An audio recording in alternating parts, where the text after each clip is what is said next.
Fala, rapaziada, seguidores do canal Buraco no Asfalto. Estamos de volta com mais um EP pra vocês. Cessé, muito bom dia, boa tarde, boa noite primeiro, Bom dia, né? boa tarde, boa noite. Pra vocês que estão assistindo a gente também, muito bom dia, boa tarde, boa noite, porque a gente não sabe que horário vocês vão estar assistindo esse vídeo. Sim. Espero que boa noite, assim, quando lança. Mas, Cessé, nosso convidado de hoje, faz tempo que eu tava querendo trazer alguém para tratar desse tema aqui com a gente. Que é um tema que eu tô vendo que tá cada vez mais aumentando no meio do esporte. Cada vez mais a gente tá ouvindo falar mais no nosso dia a dia sobre esse tema. E é aquilo, né? A gente que é leigo sempre aponta o dedo e fala, não, é errado, que não é certo, que não ajuda, que isso não tá certo. Então, Cessé, eu tenho certeza que você também tem muitas dúvidas desse assunto, né? Com certeza, com certeza. E eu tenho certeza que vai ser um papo hoje que vai render. Acho que 1h20 aí, acho que vai ser pouco pra gente... Eu também tô achando. Pra gente descobrir esse assunto. Mas, rapaziada, antes da gente começar e apresentar o nosso convidado pra vocês, queria agradecer a todo mundo que vem acompanhando o canal. A gente vem crescendo bastante nas redes sociais, tanto no Spotify quanto no YouTube. Então, agradecer vocês que seguem o canal, que ouvem o podcast, que compartilham com os amigos de vocês. Então, obrigado por ajudar a gente a compartilhar, a divulgar as histórias das pessoas que vêm aqui. E pedir para vocês continuarem. Não esqueçam de deixar o like no vídeo, tá? Isso ajuda bastante a gente a disseminar mais o canal. E compartilhe com os amigos. Eu sei que não é todo mundo que consegue assistir aqui no YouTube, mas a gente também está disponível no Spotify. Então, se você estiver fazendo seu treino na esteira, na rua, no carro, levando os filhos para a escola, coloca a gente lá no Spotify, vai ouvindo as histórias. Tenho certeza que seu trânsito, seu treino vai ficar muito mais legal na nossa companhia, certo? Então, agradecer. E de minha roda a vinheta, que hoje o assunto... Você também viu de mim, hoje esse assunto acho que é meio a sua cara, viu? Então, fica atento aí que... Ué, eu fiz pro Erd. Então, fica atento aí que esse assunto vai render. Vamos lá, rapaziada.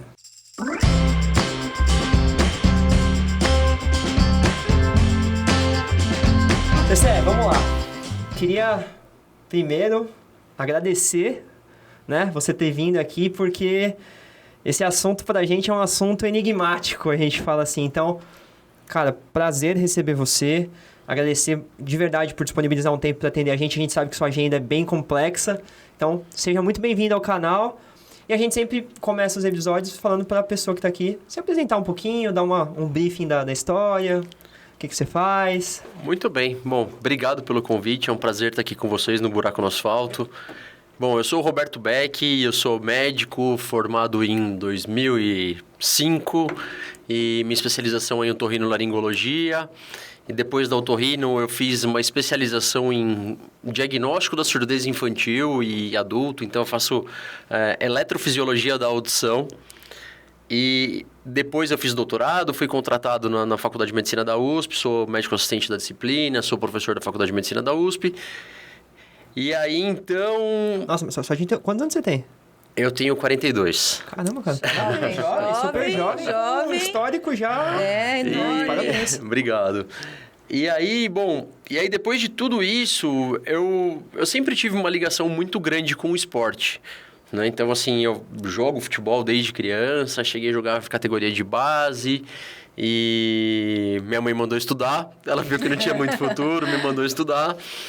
E depois de um certo tempo, eu acabei, durante a residência, acabei engordando e tudo mais. E aí resolvi voltar pro esporte. Aí voltei pro esporte. E aí, numa dessas grandes coisas da vida, depois, ainda durante a residência, eu tive um contato com famílias que vinham ao meu consultório para falar sobre cannabis medicinal. Né? Então, a cannabis medicinal ela surgiu na minha vida como uma coisa completamente inusitada e como uma coisa muito burocrática. Porque eu atendia crianças, mães, né? Na verdade, predominantemente mães desesperadas de crianças que precisavam de relatórios para conseguir habeas corpus para importar cannabis dos Estados Unidos para tratamento de epilepsia, para esse tipo de tratamento. Né? E... fiz isso durante um tempo, depois acabei perdendo contato e sumiu. Eis que depois, nas coisas da vida aí, minha mãe teve um AVC muito grave em 2016 e depois de várias tentativas de tratamento com antidepressivo, com um monte de tipo de remédio, porque, veja só, minha mãe trabalhava como secretária de médico pediatra. Ela trabalhava na recepção do pediatra em Campinas. E as crianças são apaixonadas por ela. Ela sempre foi uma pessoa extremamente efusiva, de brincar, muito simpática, tudo mais. E o AVC trouxe a ela uma afasia, ou seja, ela parou de falar. Né? Foi bem na região da fala. Então, além da sequela motora, ela ficou sem falar. E isso, para ela, acho que foi o pior de tudo. Assim, pior do que não andar, pior do que não mexer o braço, né? Essas coisas. Acho que é a questão da fala para ela, dessa interação, de conversar com as crianças, com os meus filhos e tudo mais. Acho que foi o mais preocupante, o que trouxe mais a ela esse componente depressivo, que era intratável, basicamente. Ela tomava 4 ou 5 antidepressivos juntos. Então, a gente teve a ideia de tentar com cannabis. Né? Então, assim, já num tempo, né, de 2017, 2018 para cá, a gente já com uma certa popularização e já com uma certa acesso melhor a cannabis medicinal, a gente resolveu tentar. E isso foi um divisor de águas para ela. Né? Então, assim, minha mãe hoje, com todas as limitações dela, óbvio que ela continua fásica, continua com a alimentação motora, mas ela não tem mais dor, ela dá risada, ela brinca, ela conversa, ela interage, né? Então, para ela, assim, foi uma coisa incrível, foi um divisor de águas na vida dela. E aí, então, eu pensei, por que não proporcionar isso aos meus pacientes? Né? Então, foi assim que a cannabis surgiu na minha vida. Aliado a isso, a questão da Care Club.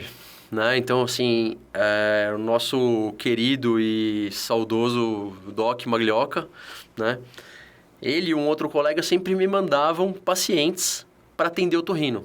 Né? Então, tal atleta da Portuguesa tá com o nariz entupido, tá com sinusite, você não quer ver? Não sei quem do Pinheiros, nadador, quebrou o nariz, você não quer ver? E eles sempre me encaminhavam pacientes.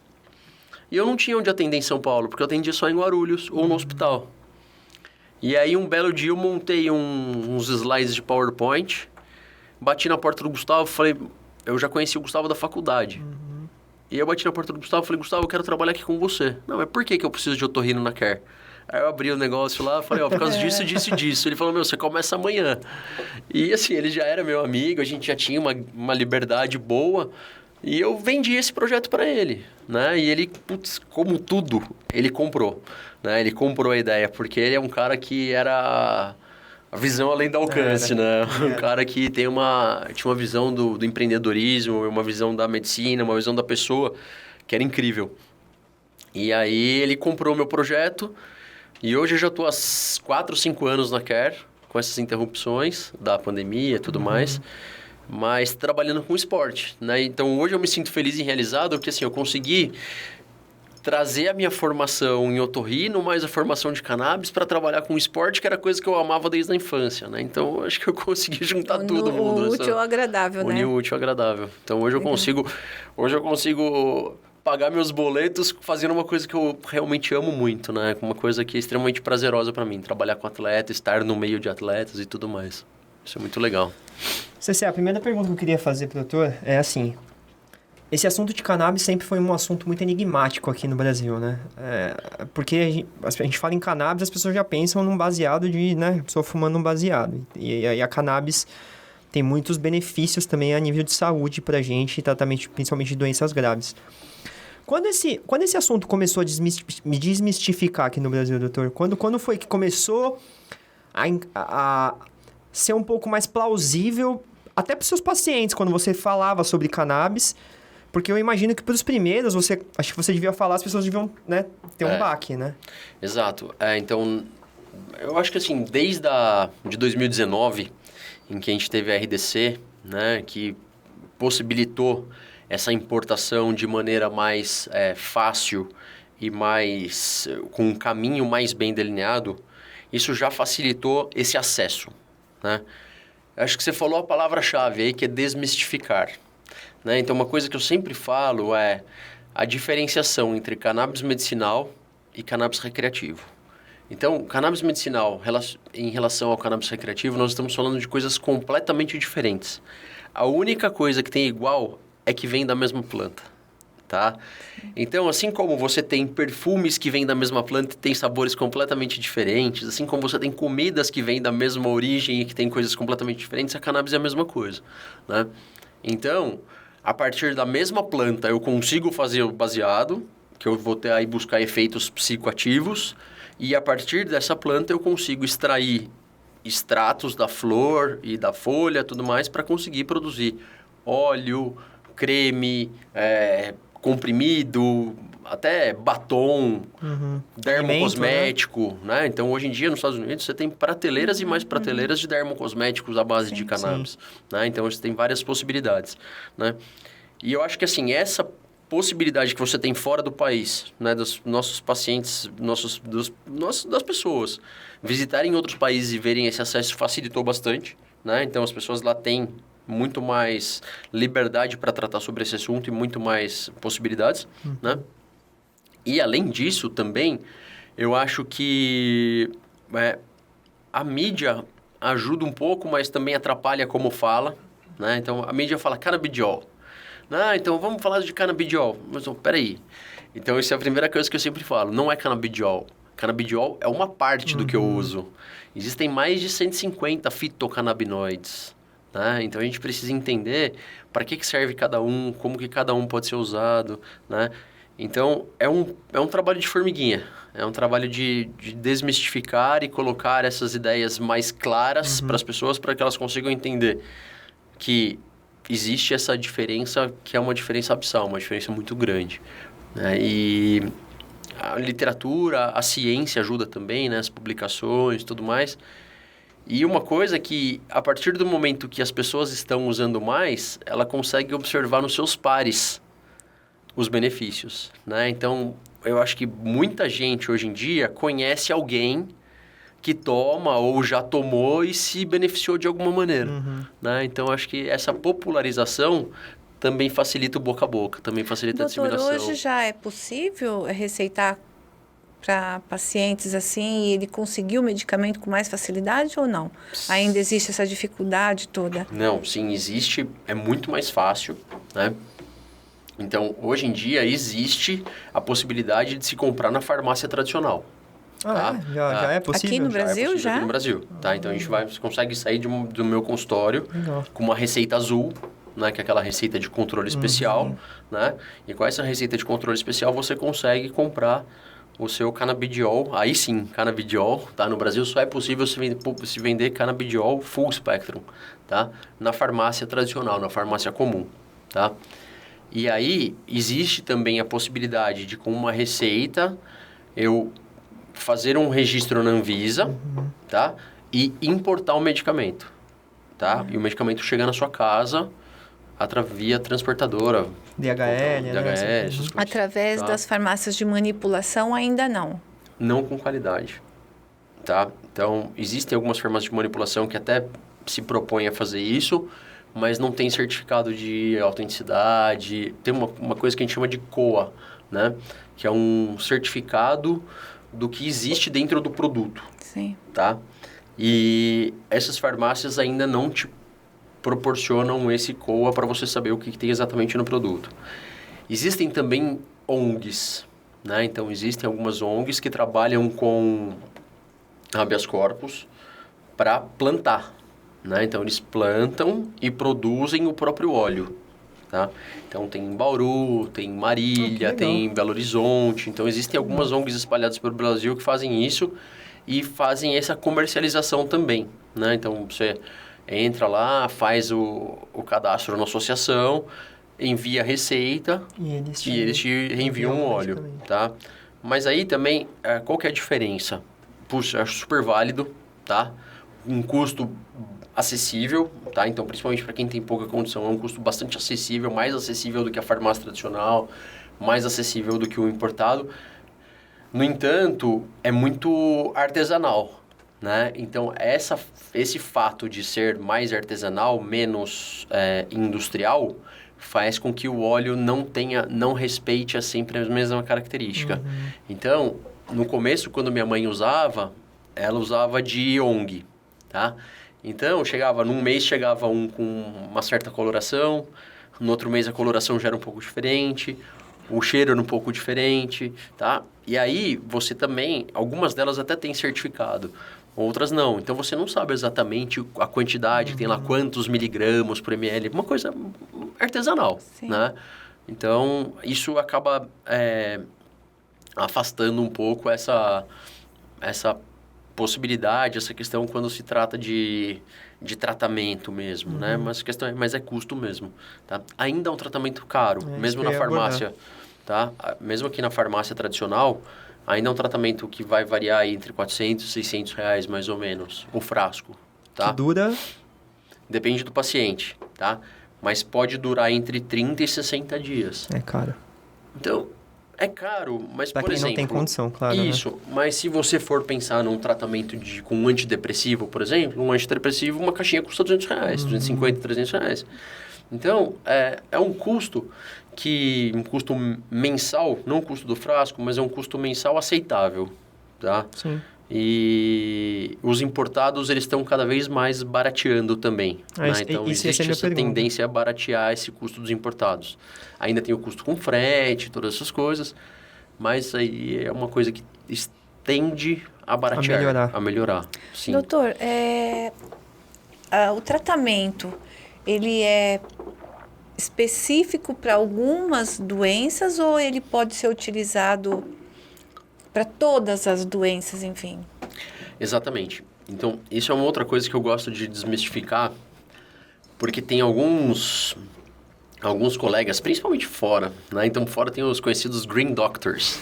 Os Green Doctors são aqueles médicos que prescrevem cannabis para tudo. Para tudo e para o pessoal, na verdade, ter a receita para comprar maconha. Sim. Né? Para usar recreativa.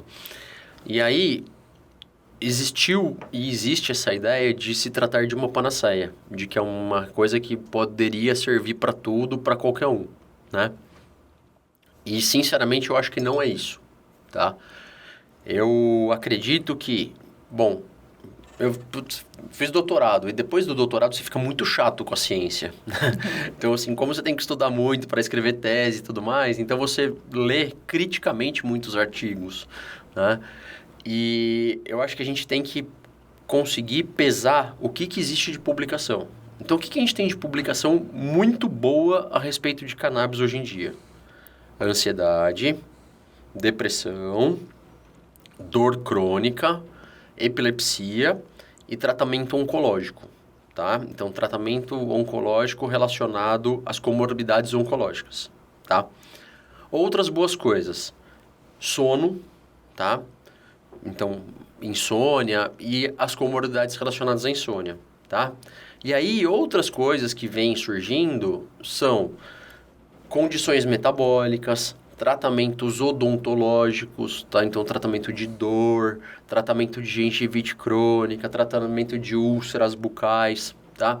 Outras coisas boas, tratamento de doenças de pele com cannabis tópica, tá? Então, existem alguns cremes, algumas preparações que os estudos vêm usando em feridas, né? Então, essas feridas varicosas de diabéticos, de varizes crônicas, desses pacientes que têm essas úlceras de estase, aquelas úlceras de ficar muito tempo, aquelas escaras, né? De paciente hospitalizado e tudo mais. Então, se faz o tratamento na ferida... Com pomada mesmo? Com pomada, com o objetivo de cicatrizar essa ferida mais rápido. Nossa, que de ótimo. produzir um efeito anti-inflamatório, de reptilizar a pele. Então, são estudos bastante promissores e bastante consistentes, né? Que vem surgindo na literatura, que a gente vai tentar cada vez mais ampliar esse uso. E a gente, no dia a dia, também vem tentando proporcionar isso, né? Tentando trazer para os pacientes, tentando trazer isso mais para o dia a dia. E foi aí que eu cheguei no atleta, né? Porque a gente pensa, putz, por que o atleta precisaria disso, né? Isso me interessa. Porque a primeira coisa é o atleta amador, né? O atleta amador é um guerreiro por si só. Por quê? Porque o atleta amador, ele tem trabalho, ele tem família e ele tem que treinar. Treino. Né? Então, ele tá ansioso por causa do trabalho, e por causa dos boletos, e por causa da família. Ele tá preocupado com os filhos, ele tem que levar filho na escola, ele tem que fazer um monte de coisa, e ele ainda tem que treinar nas horas vagas. Então, assim, é um cara ansioso. O cara ansioso não dorme. O cara que treina muito tem dor. Então, aí quando você começa a juntar todas essas coisas... Já vou marcar minha consulta de minha. Aí você começa a aplicar as outras, as indicações tradicionais, você consegue trazer para um cara que é teoricamente saudável. Né? Então, se você for pensar num atleta amador, é um cara saudável. É um cara que treina todo dia, é um cara que se alimenta bem. Mas é um cara que tem uma série de problemas relacionados ao esporte e relacionados ao seu dia a dia, né? Então, foi aí que eu consegui encaixar uma coisa na outra e juntar esse quebra-cabeça, né? E buscando e analisando já retrospectivamente esses atletas, esses colegas que eu venho tratando, que eu venho acompanhando, a melhora de... não é melhora de performance, é melhora de dia a dia, é melhora de cotidiano, né? Para que o cara tenha um cotidiano mais confortável para conseguir aí, então, desempenhar melhor seu treino, tá? Então, essa é uma pergunta que sempre me vem assim, então quer dizer que cannabis medicinal melhora a performance? Não, o que melhora a performance é você treinar, tá?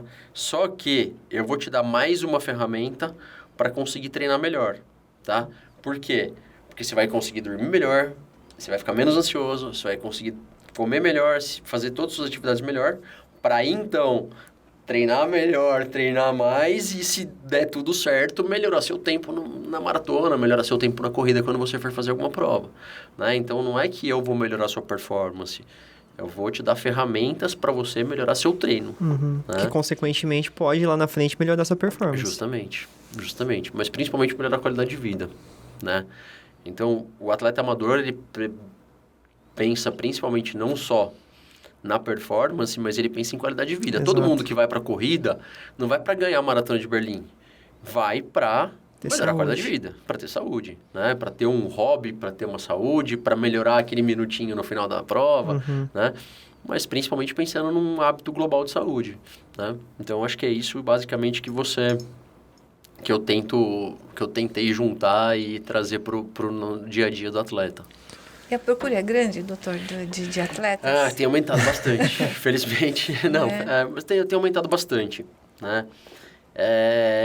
Eu falo assim, até mais pelo, vou chamar de preconceito, né? Talvez de algumas pessoas, talvez, com relação a... Então, felizmente, a gente tem conseguido melhorar muito isso, tá? Então, as redes sociais e as publicações e as próprias pessoas que usam, né? Então, os outros corredores e outros atletas que usam... tem desmistificado muito isso, tem trazido isso muito mais como um tema mais sério, né? Como um tratamento mesmo, como uma possibilidade terapêutica do que como uma recreação, né? Porque o que a gente vê é que, assim, todo aquele efeito psicoativo, toda aquela euforia, toda aquela coisa que você busca ou que você tem com o uso recreativo, você não tem com a medicação, né? Então, hoje em dia, minha mãe toma, meu avô tomava, meu filho toma...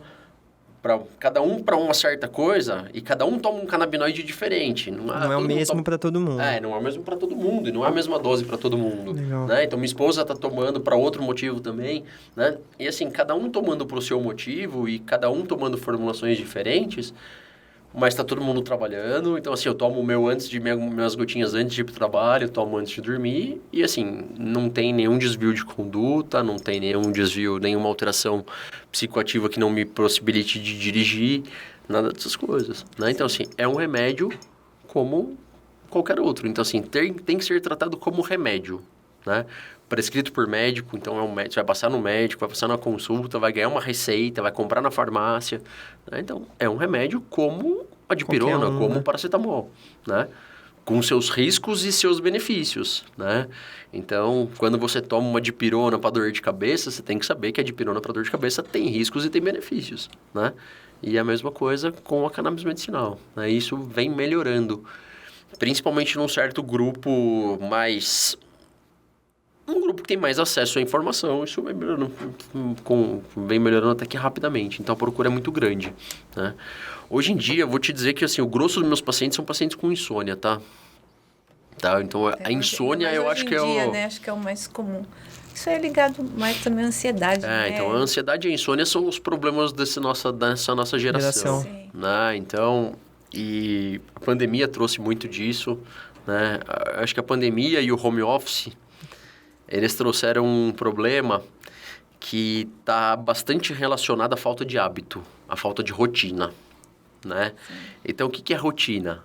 É você levantar da cama uma certa hora, trocar de roupa, colocar o uniforme da escola, vai pra escola, tem o lanche na hora do almoço. Estou falando desde a criança. Sim. Tem o lanchinho na hora do lanche, tem o almoço na hora do almoço, volta pra casa, dá uma descansadinha e faz a lição, né? Isso é hábito, isso é rotina, tá?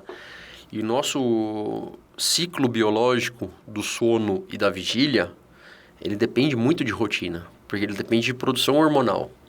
Então, você imagina que a produção hormonal, ela começa logo cedo, a hora que você vê o sol, e ela muda a hora que você escurece. Então, de manhã você produz cortisol e à noite você produz melatonina, tá?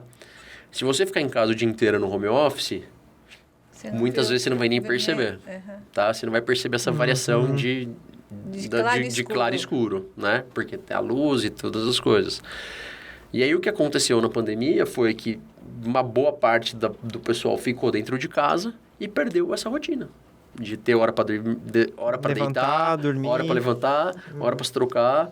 Né? Quantas pessoas a gente não conhece aí que acordavam de manhã, colocavam uma camisa e ficavam com a bermuda do pijama trabalhando? Não, muitas. Né? Acho que até hoje existe ainda as pessoas que ficam em casa. Não tenho dúvida. Né? Então, o home office foi uma coisa que acabou disseminando e essa falta de hábito trouxe insônia.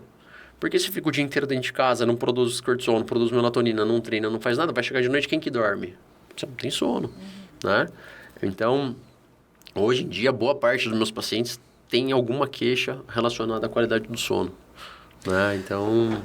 Essa parte me interessou, doutor, porque assim, falando, lógico, os atletas profissionais, né, eles, óbvio, têm uma rotina de treino intensa, mas também tem outros bônus aí por trás, acompanhamentos, tudo mais, alimentação, né? Muito mais regrada que a nossa, né?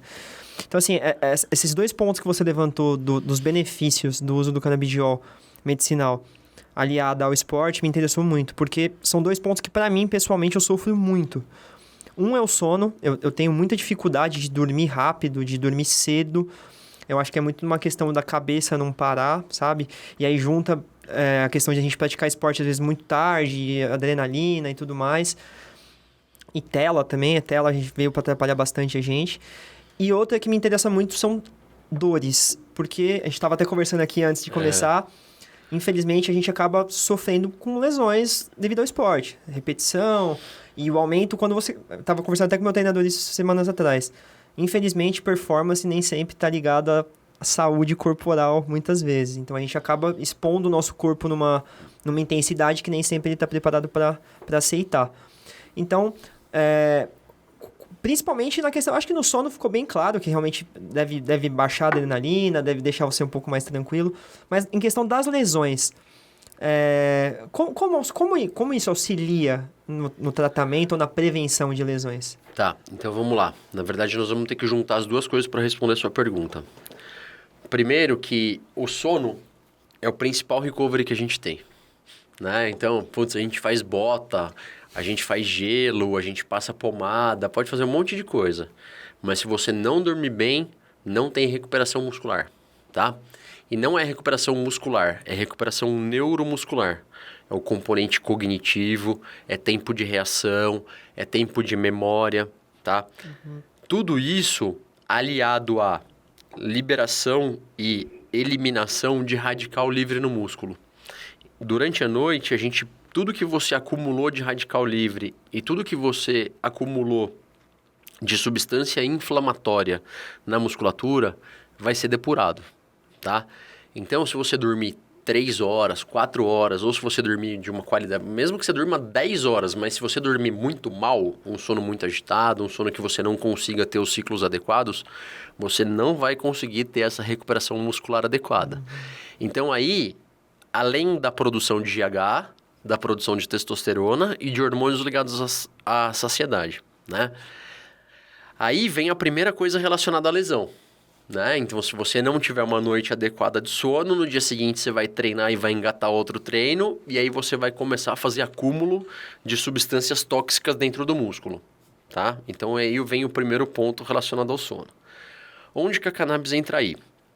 A cannabis, ela entra principalmente pela potência anti-inflamatória do CBD, do canabidiol, tá? Então, o canabidiol, ele tem uma grande afinidade por receptores CB2, tá? que estão principalmente na periferia.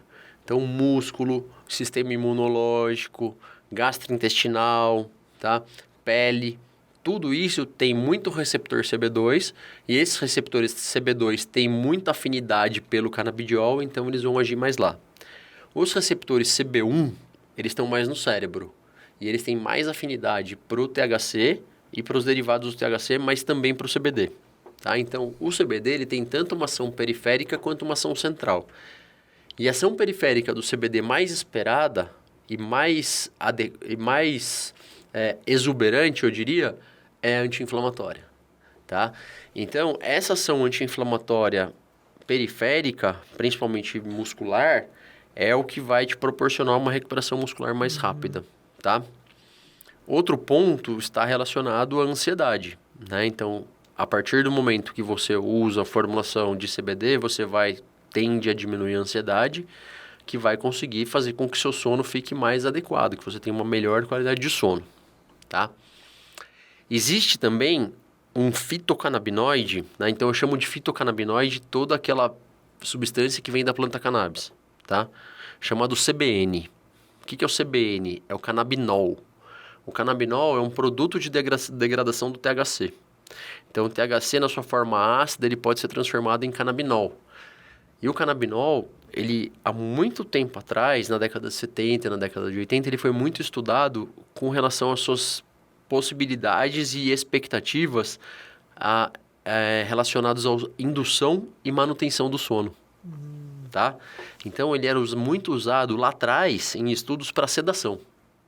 Tá? Até para sedação de pequenas cirurgias, de pequenas cirurgias, essas coisas. Por alguns fatos que os estudos levantam hoje, parou de se estudar isso, né? E os laboratórios voltaram a estudar essa possibilidade de se usar o canabinol para o tratamento de distúrbios do sono, né? E aí, qual que é a expectativa que a gente tem? De melhorar não só a indução, mas como também a manutenção, né? Então, para que você consiga dormir mais rápido e manter o sono durante a noite inteira de uma maneira adequada, né? Porque também não adianta você dormir horas e horas e horas, sem qualidade. Mas sem qualidade. Hoje em dia eu tenho estudado muito questões relacionadas à qualidade do sono. Então, até mais do que aspectos obstrutivos, do que ronco, do que apneia, do que desvio de septo, essas coisas que eu sempre estudei por causa do otorrino. Mas hoje em dia eu tenho dado muito valor à qualidade. Então, assim, mesmo que você durma pouco, e tem gente que é dormidor curto mesmo, tá? Então, isso é uma característica da pessoa, uma característica, às vezes, até da família. Né? Eu venho de uma família de dormidores curtos. Ou então, a gente ouve muito também, eu funciono melhor à noite, né? Então, tudo isso é uma característica genética até, e é uma característica moldada por fatores ambientais. Então, tem famílias que dormem mais tarde, tem famílias que acordam mais tarde, tudo bem. Desde que isso não afete o seu dia seguinte.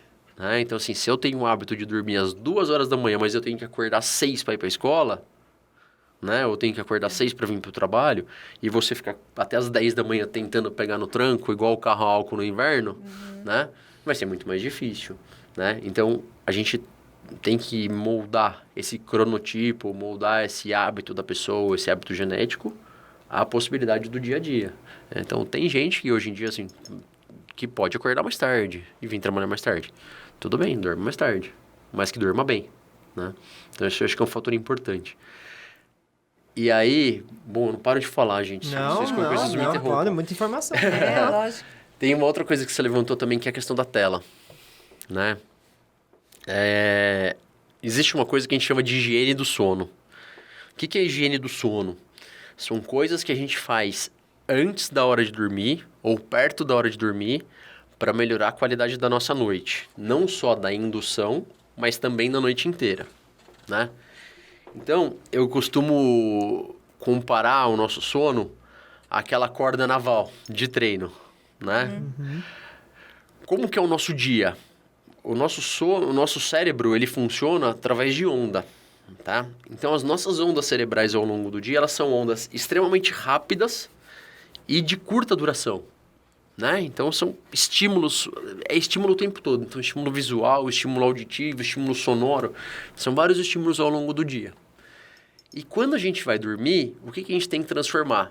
essa corda que está sendo batida rapidinho Mais lento. e uma corda mais lenta que tenha picos menos definidos e cada vez mais lentificada para que você consiga diminuir a velocidade do seu cérebro para que você consiga descansar, tá?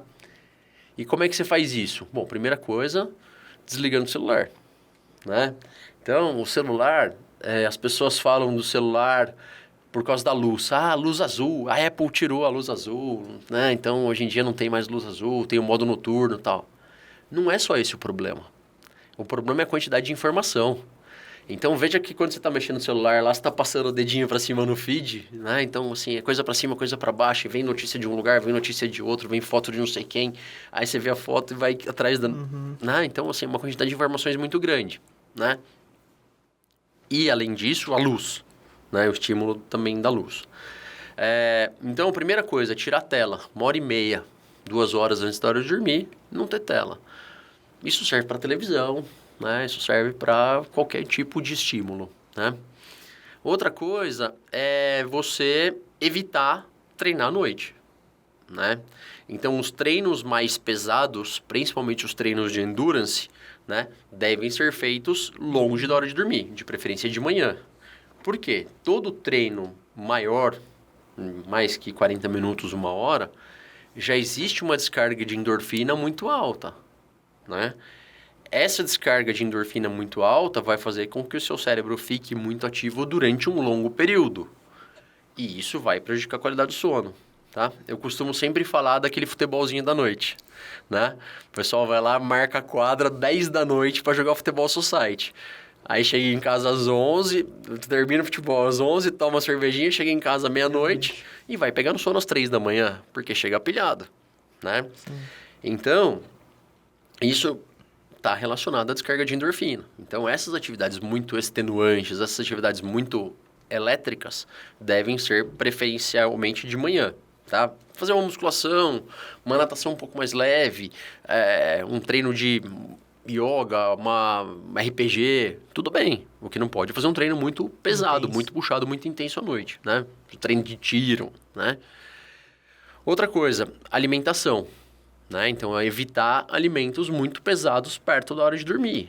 E evitar de deitar logo em seguida da hora de dormir também, né? Porque todo o processo de digestão gasta energia. Todo gasto energético leva a um funcionamento cerebral mais intenso, né? Consequentemente, vai ter mais dificuldade para dormir. Era aquela coisa que a avó falava, que se você come muito perto da hora de dormir, você vai sonhar mais, né? Então, assim, a avó não estava totalmente errada, porque você vai, consequentemente, se você come muito perto da hora de dormir, você vai ter um sono mais pendendo para sonhar, né? E mais intenso, mais vívido, né? Outra coisa que eu costumo dar de dica de higiene do sono é não fazer nada relacionado ao seu trabalho, tá? Então, putz, tem gente que leva trabalho para casa e vai deixar para fazer perto da hora de dormir porque enrolou o dia inteiro, porque precisa entregar trabalho, essas coisas. Obviamente que você vai ficar pensando no seu trabalho e você não vai conseguir dormir, né? Então, isso também é um ponto, né?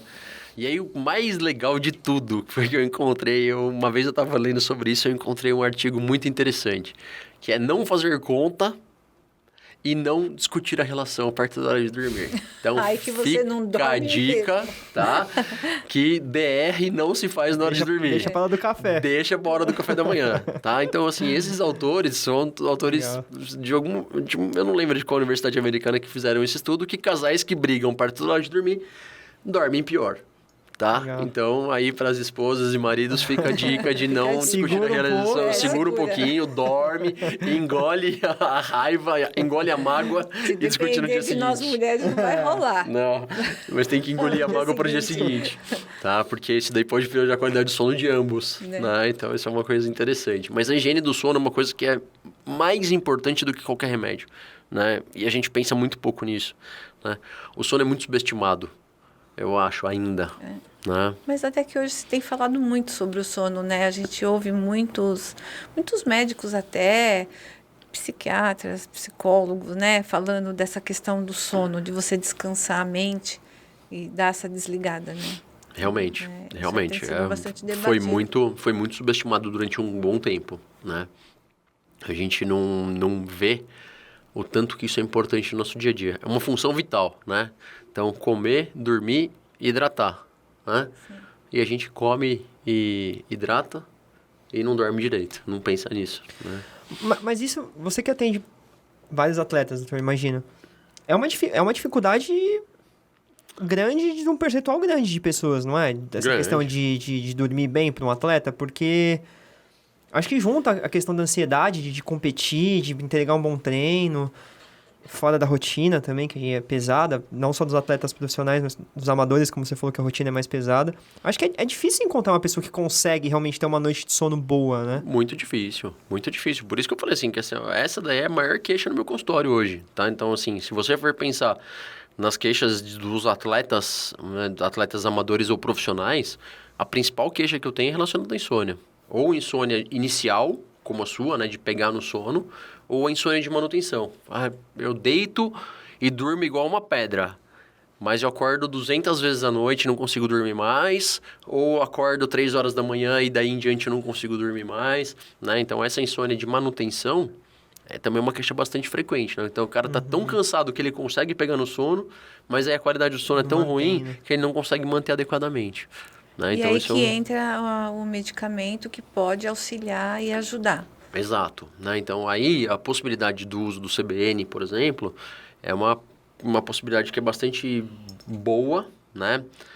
Por se tratar de uma coisa natural e com pouco efeito colateral, né? Com nada de efeito colateral, eu diria. Não posso falar nada, mas com pouquíssimos efeitos colaterais relatados, né? Diferente de outras medicações mais tradicionais indutoras do sono, né? Então, a gente vê aí uma quase que epidemia de uso de indutor. Melatonina. Melatonina não é indutor. Na melatonina, Mas é aconselhável? a melatonina é aconselhável. A melatonina é suplementação. Tá? A melatonina, ela, inclusive, foi liberada pela Anvisa como suplemento alimentar. Tá? Então, vende na Porque não gôndola era, né? Antigamente não era, né? Não. Então, agora a gente tem melatonina nacional. Né? Então, a gente não precisa mais trazer melatonina americana, que é uma Estados porcaria. Unidos, bota Que é uma 300 na mala. que é uma porcaria. Então, isso daí foi um outro estudo que eu vi comparando a melatonina americana com a melatonina europeia com a canadense. A melhor de todas é a canadense. E aí, em segundo, a Bom europeia, saber. por último, a americana, menos pura. É mesmo? Porque eles E a misturam, gente- e eles a misturam gente com um monte de indo coisa. comprando um monte lá. E eles misturam com um monte de coisa, né? Por que você dorme? Porque eles põem antialérgico na fórmula. Então, você dorme por causa do antialérgico. A melatonina é um hormônio que você produz todo dia a hora que escurece, tá? Então, não adianta tomar melatonina para induzir o sono. Se você quer tomar melatonina como suplemento, você toma todo dia a hora que escurece. Então, você vai tomar melatonina todo dia, por volta das 8 horas da noite, tá? Para suplementar aquilo que você já produz. Se você tomar melatonina às 11 da noite, a hora que você vai para a cama, de vez em quando você acha que está sem sono, não vai fazer efeito nenhum. Daí vem a frustração da maioria das pessoas em relação à melatonina. Ah, já comprei melatonina nos Estados Unidos e não serve para nada, não funciona, tá? Porque foi vendido, entre aspas, como indutor. E melatonina não é indutor, tá? Melatonina é um remédio para regular ciclo, tá? É uma medicação para regular ciclo. Por isso que foi liberada como suplemento alimentar e não como remédio. Você compra na gôndola da farmácia e não lá dentro do farmacêutico, né? E aí tem os indutores, né? O Zolpidem, por exemplo, é o mais conhecido, né? O Stilnox, o PATS, essas coisas. E eu vejo assim como uma verdadeira epidemia de uso de indutor, né? Qualquer um vai lá, já tem na cabeceira da cama, né? Na mesinha de canto lá, já pega, toma igual bala. Sim. Igual o Dr. House toma opioide e o pessoal toma indutor, né?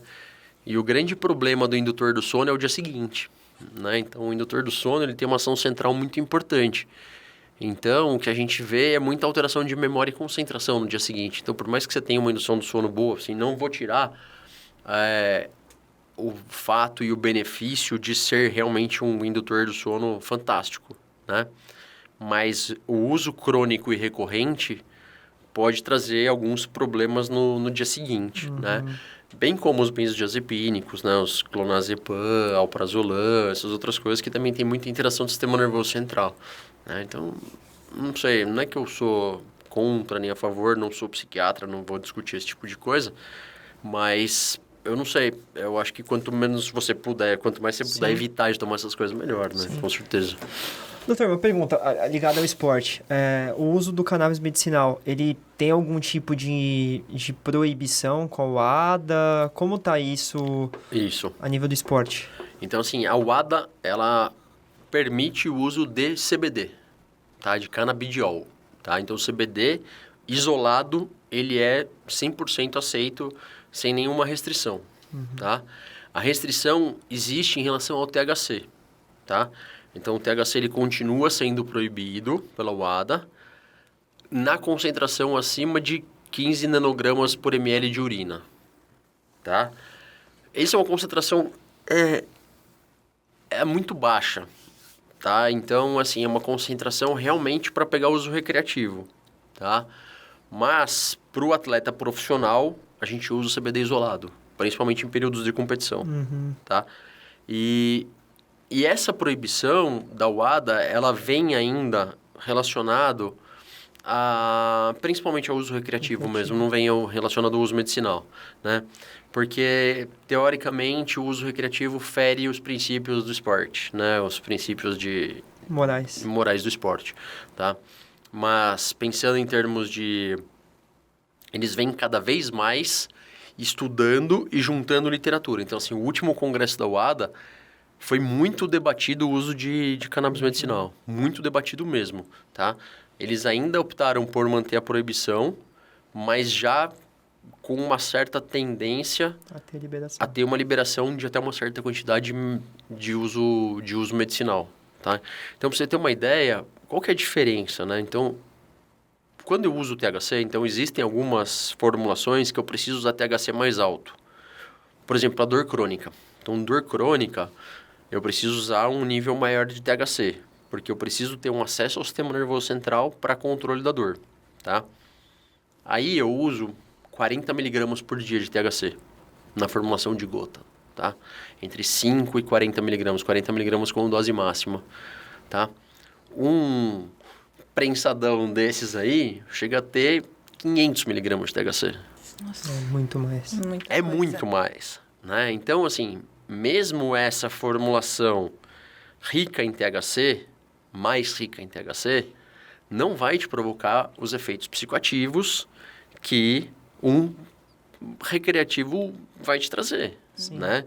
Então, eu falei da minha mãe já desde o começo, minha mãe toma uma formulação rica em THC, porque ela faz tratamento de depressão e da dor crônica relacionada ao membro dela. Então, essa sequela que ela teve foi uma sequela de rigidez, né? Então, principalmente da parte da mão, tudo mais, né? Então, assim, quando a gente ia abrir a mãozinha dela para limpar o vão dos dedos, para secar depois do banho, era muita dor de chorar, tá? E hoje ela consegue fazer esse movimento e tudo mais. E isso graças ao THC, tá? Se eu desse uma formulação de CBD isolado para ela, provavelmente ela não teria tido esse resultado tão bom. Teria tido algum resultado, mas não seria tão bom, tá? Então, essa colocação do THC como vilão, né? Então, o THC é o vilão porque o THC é o psicoativo. Puxa, mas será que é tanto assim? Né? Então, ele é vilão quando usado recreativamente em altas doses, né? Porque ele vai ser queimado, que é diferente de gota, então já é um outro tipo de absorção. Então, tudo isso a gente tem que levar em conta, né? Então, quando você inala alguma coisa, você tem uma certa porcentagem de absorção muito alta. Quando você ingere, a absorção é mais baixa. Então, o THC ingerido, a absorção é mais baixa do que o THC inalado. Então, aí eu já tenho menos efeito colateral, vamos chamar assim, ou adverso, do que o uso recreativo, né? Então, nessas questões, a gente consegue já desmistificar e quebrar a perna do cara que está falando que é só uma pessoa que está querendo usar maconha de uma maneira camuflada. Porque eu já ouvi isso. Isso é coisa de maconheiro que está querendo usar e falando que é normal. Poxa, não é assim, sabe? Assim, putz, a preparação que eu fui fazer, que eu fui buscar para começar a prescrever cannabis são 160 horas de curso, né? E eu estudo todo dia, né? Todo mundo estuda todo dia. Então, é um negócio muito sério, que precisa ser tratado uma coisa séria como vocês estão fazendo aqui. Aliás, agradeço o espaço e parabenizo, porque é muito... O pessoal acaba subjulgando, né? De uma maneira inadequada e que não faz muito sentido, né? Por isso que é legal a gente abrir esse espaço. Sim. Doutor, a classe médica, né, de qualquer especialidade, já prescrevem? Os médicos já aceitaram isso como medicamento? Já. Já? E aí, complementando, doutor, tem uma especialidade centrada para prescrição do canabidiol, você é otorrino, ou não? Qualquer médico hoje pode Qualquer médico, dentista e veterinário pode prescrever, tá? Então, isso daí é uma coisa legal. O uso veterinário de cannabis medicinal é fantástico, tá? Então, existem, principalmente para epilepsia no cachorro, né? Então, algumas doenças neurológicas de animais de estimação, dor, tudo mais, é muito usado na veterinária. Então, isso é muito, muito interessante. Esse é assunto para mais uma hora aí. Mas a aceitação por parte da comunidade médica já é muito melhor, tá? Já é muito mais legal, né? Então, a gente tem vários hospitais, grandes hospitais de São Paulo, que já tem núcleos de estudo de cannabis, tá? A gente tem, mesmo dentro das universidades, a gente já tem núcleos de estudo de cannabis. A Escola Paulista de Medicina tem um núcleo, tá? Tem um ambulatório de tratamento de cannabis na neurologia, tá? No HC também a gente tem. E, assim, lógico que alguns colegas ainda tem uma certa brincadeirinha, um certo... Ainda mais eu que sou o Beck, né? Roberto Beck, né? Roberto Beck é o... A Olivia tava louco pra soltar essa piada desde o começo. O Roberto Beck, a quinta série fica louca, né? Então, mas assim... Então, de vez em quando ainda tem uma piadinha ou outra, tudo, mas assim, a aceitação é muito melhor, né? E... Alguns, assim, o que a gente vê muito é que alguns colegas ainda tem essa questão de se tratar como uma panaceia, de que serve para qualquer coisa, esse medo, esse temor de que o pessoal vai começar a prescrever para qualquer coisa, e aí a gente nunca vai saber se deu certo ou se não deu e o que foi que funcionou. Então, eu concordo com isso, né? Então, assim, não é uma panaceia, tá? E uma outra coisa é que, assim, uma discussão muito forte é que, assim, o uso como primeira escolha ou como última escolha. Então, quando que a cannabis é a primeira escolha ou quando que é a última escolha? Não sei. E ninguém sabe, tá? Isso depende do médico, depende do paciente e depende do tipo de patologia. Então, assim, eu tenho um monte de paciente ansioso que não quer tomar ansiolítico, tá? Eu vim te procurar porque eu tenho ansiedade, diagnosticado por psiquiatra. O psiquiatra não tem mão para prescrever cannabis. Ele pediu para procurar, eu falei que eu queria tomar cannabis, ele pediu para procurar alguém que soubesse prescrever porque ele não tem mão, né? Porque ele não está acostumado. E eu não quero tomar ansiolítico. Então, assim, eu já recebi esse tipo de paciente. E já recebi paciente também que já tomou meia dúzia de ansiolíticos e não funcionou. Ou já tomou meia dúzia de antidepressivos e não gostou, teve efeito colateral X, Y, Z. Né? Então, essa escolha, os psiquiatras têm bastante disso, né? Então, a Sociedade Brasileira de Psiquiatria, de vez em quando, solta alguns comunicados, tudo, de que a cannabis jamais não deve ser considerada a primeira escolha. Então, tudo isso ainda é muito controverso, tá? E eu, sinceramente, entendo todos esses pontos, tá? Eu não sou radical nem combativo para ficar buscando essas lutas inglórias. Eu acho que não vale a pena, tá? Eu tento fazer meu trabalho e estudar. Né? Então, não vou ficar entrando nesse tipo de discussão, tá? Em relação à especialidade, não existe uma especialidade de cannabis medicinal, tá? Então, existem cursos e cursos de aprimoramento para a prescrição de cannabis, tá? Mas não existe uma especialidade. Teoricamente não. Na prática, qualquer médico pode prescrever desde que se sinta apto a isso, tá? Então, isso é bem aberto, tá? Doutor, mudando um pouco de assunto, você já ligado mais um pouco à sua área de otorrinolaringologia. Quais são os principais, não falando em doença, né, mas problemas que você se depara no dia a dia que os atletas acabam enfrentando, né? Porque eu mesmo já tive que fazer cirurgia de de amígdala e tudo mais. Isso me atrapalhava demais antigamente, né? Quais são os casos mais decorrentes que você se depara? São Paulo. Acho que nosso principal problema é São Paulo. Ar, né? É poluição, um ar péssimo, cada vez pior, né? E a mudança de temperatura, né? Isso que a gente está vivendo esse Maluco, ano né? especificamente, isso é uma loucura, né? Isso pro otorrino é uma coisa que é quase que inexplicável para a via aérea, né? Imagina como é que a via aérea vai compreender um dia que você tem 12 graus e 32 no mesmo dia, sem chuva. Né? Então, isso para a via respiratória, ela tem uma função muito importante, o nariz principalmente, ela tem uma função muito importante, que é o equilíbrio da temperatura do ar. Tá? Então, você respira o ar numa certa temperatura e esse ar tem que chegar no pulmão numa temperatura adequada. E quem faz esse equilíbrio da temperatura é a mucosa do nariz. Tá? Então, o ar entra sujo, seco, tudo mais, o nariz ele vai filtrar, umidificar e aquecer o ar. Tá? Então, a mucosa nasal, ela vai ser a primeira barreira a todas essas porcarias que a gente respira, tá? Então, a principal queixa do atleta no meu consultório é nasal, não tem dúvida, tá? Eu começo a correr, começa a escorrer meu nariz, eu começo a correr, meu nariz entope, ou no final da corrida, meu nariz entope, tá? Então, isso é fato, é nasal. Segundo ponto, respiração bucal, né? Então, principalmente nos treinos de tiro, que a gente precisa usar mais a respiração bucal porque você precisa de uma quantidade de ar mais rápida, né? Então, esse equilíbrio entre a respiração nasal e a respiração bucal vai irritar um pouco a garganta, então você pode ter uma certa irritação faríngea, às vezes até amidalite de repetição. Agora, por um atleta que tem um ciclo de treinamento, né?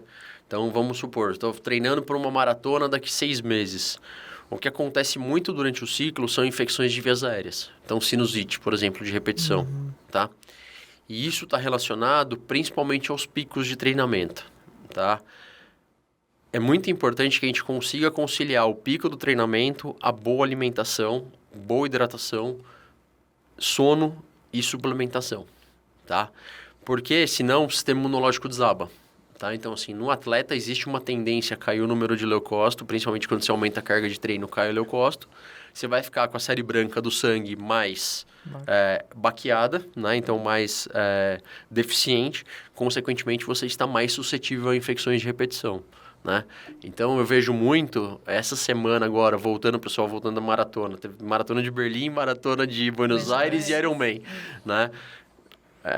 Já um monte de gente me ligando. Voltei do Ironman doente. Voltei de Berlim doente. Tá? Então, o pessoal volta doente mesmo porque, assim... Até porque, depois que você passa a prova, baixa a adrenalina e vai ficar doente. Né? Então, isso é um ponto, né? E aí, então, que entra a função do nutricionista e do técnico, né? De saber dosar o gasto energético, o gasto calórico, o gasto de a ingesta, para que você não tenha o tal do overtraining lá, que o principal sintoma do overtraining é a infecção de via aérea de repetição, né? Não é dor, não é lesão. Quando você chega na dor, na lesão, porque já foi pro saco, né? Então, a gente tem que pensar um ponto antes. Assim, antes de você machucar, você tem que pensar, puxa, nesse último ciclo, fiquei com sinusite 4 vezes. 3 vezes gripado, 5 amidalites. Putz, o que será que está acontecendo? Então, ou eu não estou comendo direito, ou eu não estou descansando, ou estou treinando mais do que eu devo, né? Então, tem que juntar todas essas coisas. Então, esses são os sinais de overtraining, né? Isso é bem comum no meu dia a dia, junto da insônia. E aqueles dilatadores nasais funcionam realmente ou é só para vender? Só graça.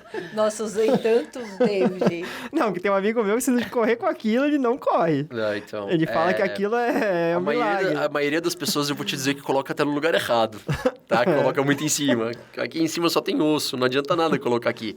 Para que serve o dilatador nasal? Ele serve para abrir a asa, tá? Então, se você abre a asa do nariz, você melhora a amplitude do fluxo, tá?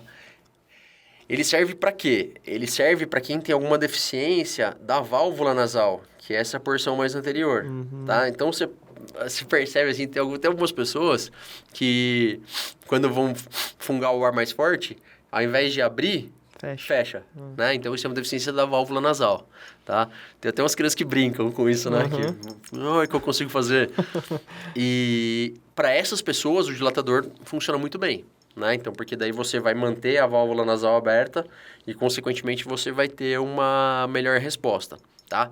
Você colocar aqui em cima onde só tem osso, você não vai abrir nada, tá? Porque aqui em cima não adianta nada, você não tem o que abrir, tá? E aí, um outro ponto é, se você tá realmente precisando disso, você tem que ver o que está acontecendo lá dentro. Então, se tem um desvio do septo, se tem uma rinite muito importante que não está sendo tratada, né? Para você tratar o ponto, né? Tratar a causa da doença e não só mascarar com o dilatador, né? Tá vendo aí, né, Diego? Esses adesivinhos que você tá usando aí. Então, precisa ver se tem um desvio, alguma coisa, né? Às vezes alguma queda da ponta, então, a ponta do nariz muito caída, né? Que você dificulta, o ar tem que fazer curva para entrar. Às vezes um desvio do septo muito anterior, né? Todos esses atletas que são atletas agora de corrida, essas coisas, todos eles já passaram por algum esporte na infância. Então, grande parte deles já tem história de fratura nasal. Isso é um negócio interessante. Que às vezes eu vou fazer o exame, mas você já quebrou o nariz? Não, quando eu estou conversando com o paciente, você já quebrou o nariz? Não, acho que eu nunca quebrei o nariz. Aí você olha lá dentro do septo, o septo tudo torto, né? Você fala, putz, você já quebrou o nariz. Ah, doutor, quando eu era criança eu levei uma bolada que eu acho que eu quebrei o nariz. Pô, não tenho dúvida. Aí você vai fazer a tomografia, dá pra ver certinho, assim, o septo quebrado, né? Então, como todo mundo E a pessoa convive com isso até... fica com o nariz entupido. Mas, assim, o nariz entupido é um negócio muito interessante. Tava falando do sono, que o sono é subestimado. O nariz entupido também. Tem um monte de gente que vive com o nariz entupido aí, que respira pela boca como se nada tivesse acontecendo. Não é que não dá valor. Mas falar que é normal. Eu acostumei a respirar pela boca e pra mim tá tudo certo, né? Não é comum as pessoas perguntar, você respira, quando você está correndo, você respira pela boca ou pelo nariz? É muito comum as pessoas perguntarem isso pra gente. E as pessoas não se dão conta de o que elas estão fazendo, né? Se estão respirando mais pela boca do que pelo nariz, principalmente na corrida. Então não tem certo. Não tem certo. Eu acho que assim, ó, no endurance, tá? Nas corridas mais longas, nos treinos mais longos, o ideal é a respiração nasal, tá? Por quê? Pensando nesse aspecto que eu falei de limpar, filtrar, umidificar e aquecer o ar, né? Então, você vai fazer um treino ou uma prova de 30, 40 quilômetros, tá? Se você ficar todo esse tempo respirando pela boca, vai chegar uma hora que o pulmãozinho vai gritar, tá? Se você tiver uma respiração predominantemente nasal, o ar vai chegar mais limpo para o pulmão e, consequentemente, você vai ter mais qualidade da troca de oxigênio pulmonar. Então, você vai conseguir suprir e nutrir seu pulmão de uma maneira muito mais adequada, tá? No tiro, então, eu tenho que dar 10 tiros de 200. Obviamente que no tiro de 200, você vai respirar pela boca. Tá? Então, porque você precisa de uma carga de oxigênio mais rápida e a boca vai ter um volume de absorção maior do que o nariz. Então, eu consigo absorver mais oxigênio de uma maneira mais rápida. E aí, tenho 10 tiros de 200 com intervalo de 400. Aí, nesse intervalinho de 400, respira pelo nariz, oxigena, tenta fazer uma amplitude maior de respiração, tudo mais, para que você consiga adequar melhor esse oxigênio para daí no tiro você já está recuperado para dar o tiro de novo, né? Legal. Então essa é o equilíbrio, né? É o equilíbrio entre a respiração bucal e a respiração nasal. Não dá para você querer fazer uma prova longa só respirando pela boca. Você vai sofrer. Em algum momento da prova você vai sofrer por oxigenação, tá? Porque assim, vai ter dificuldade de oxigenar diferente do que uma pessoa que respira normal, tá? Você pode até treinar para isso. Mas se você respirar pelo nariz, você pode ter certeza que seu rendimento vai ser melhor. Aí sim melhora a performance, né? Com certeza, né? Então a respiração nasal ela é fundamental. Doutor, e aí eu vou até me usar como exemplo, porque esse assunto da cannabis medicinal ficou muito evidente para mim a partir do momento que o Fogaça começou a bater muito na tecla nas redes sociais para fazer tratamento da filha dele, que tem uma doença grave e que ela precisava do medicamento para fazer essa melhora, né? Eu não sei se melhora, mas sofrer menos, né? Ele falava que ela sofria muito menos, ela tinha uma evolução grande do grau de melhora da doença que ela tinha. E em contrapartida ligada ao esporte, eu comecei a ver muito o atleta cannabis nas redes sociais, e eu vi ele e falar, comecei a mudar meu ponto de vista, porque eu era bem preconceituoso, assim. Eu falava, não é possível que uso de canabidiol vai, né, causar benefícios e tudo mais. Então, assim, até me usando como exemplo, e eu queria que você disseminasse isso também para as pessoas, o quanto é importante mais pessoas relevantes e que entendem do assunto falarem do assunto e explicarem da importância e dos reais motivos que o cannabis medicinal pode auxiliar na melhora de diversos tipos de doença, ou de desempenho, de sono, né? É exatamente isso. Eu acho que assim, a partir do momento que a literatura médica e o meio médico vem tratando isso com mais seriedade, isso vai ficando muito mais fácil, né? E a partir do momento também que pessoas mais influentes vão falando sobre isso também de uma maneira mais séria, também fica mais fácil, né? Então, acho que assim, a iniciativa do Atleta Cannabis, né, do Fê, do Peu lá, são meus amigos, são pessoas incríveis e são pessoas como nós, né? Os caras trabalham pra caramba, têm filho pequeno e treinam e fazem um monte de coisa, né? Então, acho que isso é um exemplo muito legal de como que a gente consegue incluir a cannabis de uma maneira séria no nosso dia a dia, né? E com a consciência também de que tem gente que não precisa, né? Então, assim, eu já cheguei, assim, paciente marca a consulta comigo, vai até a consulta e fala... Fala o que eu quero. Mas pra quê? O cara não sabe. Eu quero porque o Fernando toma. Tá indo por causa da hype, né? E aí eu vou falar pra ele, olha, você não precisa, não vai gastar dinheiro com isso porque não vai ajudar em nada, né? Então, acho que o médico tem que ter essa consciência, tá? Então, o prescritor, ele tem que ter essa consciência de que precisa ser usado da maneira adequada para quem realmente precisa, né? Então, quando a gente consegue embutir isso no dia a dia das pessoas, né? A gente consegue embutir de uma maneira séria, de uma maneira correta, né? Para que essas pessoas possam disseminar um tipo de informação mais correta, tá? Eu já cheguei a ter bate-papos e discussões bem homéricas com alguns alunos meus mais novos, tá?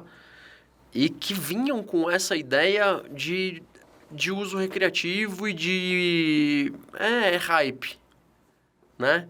Então nossa, inclusive um cara falando, e essa hype da cannabis medicinal que você entrou? Eu falei, peraí, velho, não é assim.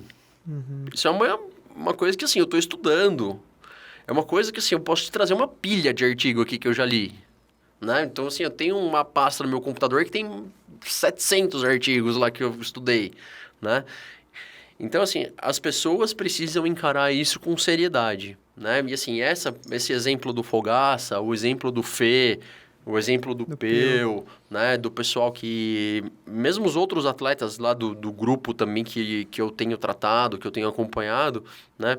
Eu acho que são exemplos muito satisfatórios de pessoas que precisavam, de alguma maneira, ter algum tipo de ganho, mas que não era um ganho no esporte, e sim um ganho no dia a dia. E a partir do momento que eles conseguiram conciliar esse dia a dia melhor com o esporte, aí sim a gente conseguiu ter uma rotina mais adequada. Legal. Então, por isso que esse espaço que vocês abrem aqui é um negócio que é fantástico. Parabéns, muito legal. Obrigado, doutor. Nós aqui agradecemos, Eu né? acho que foi super importante, lógico, além de todas as informações que você trouxe, deixar muito claro, galera, igual o doutor disse, não é que você vai usar o cannabis medicinal que você vai ter um ganho de performance. Isso é uma coisa que lá na frente pode te causar um efeito mínimo se você treinar direito, se você comer direito, se você dormir direito. Então, assim, não é que... Até por isso da minha pergunta, tá, doutor, da UADA, como tava isso, porque, né, qualquer substância que a gente toma hoje, a gente fica com medo, né? Por mais que a gente não seja um atleta profissional, que vai pegar um pódio, que vai ganhar uma Olimpíada, a gente fica com medo de até de ser taxado na internet, né? Às vezes, você tá evoluindo porque você tá tomando um cannabis medicinal. Exato. Entendeu? Então, assim... Exato. As pessoas vão procurar... Hoje em dia, né? As pessoas procuram um motivo pra te lacrar de alguma maneira na internet, né? E quando, a partir do momento que algum desses atletas começarem a aparecer demais, com certeza alguém vai falar isso. E inclusive, falando sobre a UADA nem levantou, nessa última reunião... No relatório, eles nem levantaram essa questão da performance como um problema. Eles levantaram a questão de ainda ter estudos insuficientes relacionados ao esporte e levantaram a questão relacionada ao uso recreativo. Então, ao uso de ferir os conceitos olímpicos, né? Mas essa questão de performance, então são 3 coisas que o ADA leva em consideração, né? Então, o espírito olímpico, ferir o espírito olímpico, performance e a questão global científica, né? E a única coisa, o que eles levantaram foi a questão científica, que ainda não tem muito estudo em atleta, né? E essa questão do uso recreativo ferir o espírito olímpico. Agora, em relação à performance, eles não levantaram nada a respeito disso, porque realmente não tem. Porque se nada direto, o benefício é indireto, né? Então, assim, pensa, só se, assim, todo mundo que está nos assistindo aí, se já usou cannabis recreativo alguma vez na vida, tá? Experimenta usar recreativamente e correr 30 quilômetros. Ah, doutor, tem um cara que se eu falar pra você que faz isso... Faz igual você? Não. É claro que faz. não. Porque começa, assim, você acaba tendo certo tipo de comportamento ao longo do treino que não vai ser aquele comportamento de concentração, aquele comportamento de dar o tiro na hora certa, manter o passo na hora certa, manter a cadência de corrida na hora certa. Vai dar uma viajada. Porque é o efeito psicoativo e depois vai ficar letárgico. O segundo efeito, o efeito consequente do uso recreativo no THC em altas doses é a letargia. Então, assim, vai chegar uma certa hora do treino que vai acontecer alguma coisa. O cara não vai conseguir performar igual você. Né? Então, por isso que, assim, eu não considero o uso recreativo, né, como uma coisa de melhora de performance. É diferente de um estimulante. Poxa, então assim, tem um monte de estimulante que é colocado como doping. Por quê? Porque realmente deixa mais ligado, porque deixa mais concentrado, porque tipo, metilfenidato, por exemplo, a cafeína em altas doses, ou a cocaína mesmo, né? Porque aí sim você vai ter um ganho direto de performance relacionado à concentração, relacionado à percepção de dor e foco, todas essas coisas. Agora, a cannabis é justamente o contrário, né? Então, você vai ter mais esse aspecto letárgico do que o aspecto de performance, né? Então, por isso que essa questão da performance, ela seria muito mais ligada à preparação do que o ato da prova em si. Legal. Né? Então, acho que isso que é bem legal, a gente desmistificar também. Sim. Acho que desmistificar é a palavra mais Exato. importante aqui de toda a nossa Exatamente, conversa, né? exatamente. Então, porque senão a gente fica... todo mundo fica fosforilando, fica rotulando, né? Então a gente vive Algo que não conhece, né, doutor? Porque é aquilo, né? É igual você falou, as pessoas rotulam a cannabis como uso recreativo, né? Aquele baseado que você compra em qualquer lugar e às vezes nem é um baseado de Tudo uma procedência boa, né? E já liga como se fosse a mesma coisa. É o que hoje em dia a gente tem um problema muito sério que é a rotulação e lacração, né? Então qualquer coisa é motivo para você rotular alguém ou tentar eliminar essa pessoa de alguma maneira. E né? os PHDs que são assuntos no que tá em hype, né? PhD, A pessoa, PhD, em época de política, é PhD em política, de depois Copa, de futebol. Especialista em guerra na Ucrânia, né? Exatamente. Eu gosto muito daquele senhorzinho. Agora sou especialista, aquele meme do Exatamente. senhorzinho. Agora sou especialista em guerra na Ucrânia, lendo o jornal. Esse é muito bom. Doutor, É isso. cara, agradecer demais. Eu acho que, pra gente, né, Cessé? Acho que...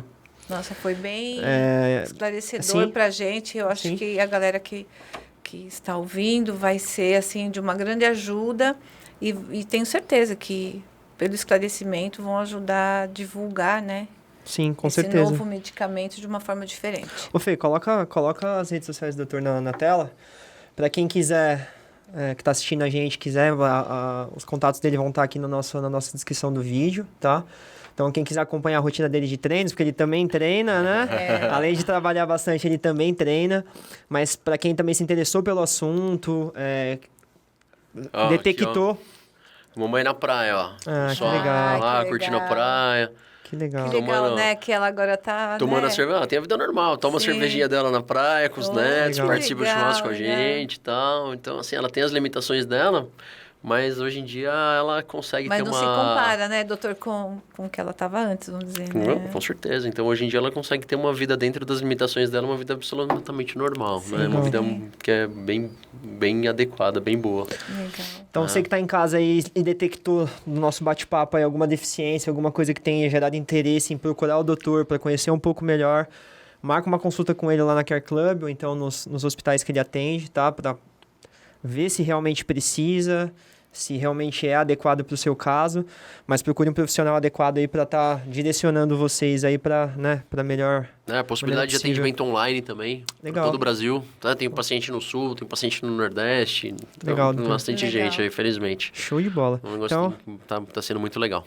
agradecer de novo, obrigado por trazer informação. A gente está aqui realmente para desmistificar esse assunto que ainda é um pouco nebuloso para muita gente, mas feliz que você veio, feliz que você trouxe bastante informação para quem está em casa. Então assistam até o final, ouçam com atenção e repassem a informação, porque eu acho que quanto mais a gente, né, replicar isso para as pessoas e deixar isso um pouco mais claro para as pessoas, acho que a tendência de a gente ajudar pessoas que precisam do medicamento, acho que é Isso maior, aí, né? Trabalho de formiguinha. Então, um pouquinho cada dia e trazendo informação de qualidade. É isso aí. Então, parabenizo vocês, parabéns pelo projeto também. E vamos pra rua, né, galera? É isso aí. Treinar aí bastante, que acho que é isso que a gente mais gosta de fazer. Com certeza. Eu costumo falar que, assim, treinar é a parte fácil, dura é trabalhar depois, né? Exato. Então, não é fácil. Liminha, tá com o Obrigado. nosso... Doutor, esse aqui é um presentinho para você do nosso apoiador, muito tá? obrigado, O Box da legal. Fazenda. Legal, Dá obrigado. um docinho aí para alegrar depois o seu resto de dia. Obrigado. E, de novo, obrigado por ter vindo, obrigado por compartilhar experiências aí, né, conhecimento. Rapaziada, vocês que estão em casa, espero que vocês tenham gostado do bate-papo, assunto super legal, tá super em alta agora. Espero que vocês tenham curtido bastante aí o bate-papo, de conhecer o doutor. Quem tiver interesse vai estar na descrição do vídeo para entrar em contato com ele, tá? Não esqueçam de deixar sua curtida no vídeo, isso ajuda bastante a gente. Indiquem para amigos aí que estavam com curiosidade desse assunto, tá? E continuem acompanhando o canal, acho que tem muita gente legal que a gente vai trazer para vocês ainda. E já tem muita história bacana também gravada, então maratona aí no canal, tem bastante história inspiradora para vocês. Obesidade, depressão, mulheres espetaculares que vieram gravar com a gente, atletas profissionais, professores, médicos incríveis. Então tem muita coisa no canal para vocês maratonarem aí. E tenho certeza que algum desses episódios vai tocar você lá e vai te ajudar nos treinos, no seu dia a dia, certo? Então, continue acompanhando a gente, siga a Cessé, eu, Liminha, o doutor nas redes sociais. Continuem treinando e tamo junto, rapaziada. Valeu, obrigado.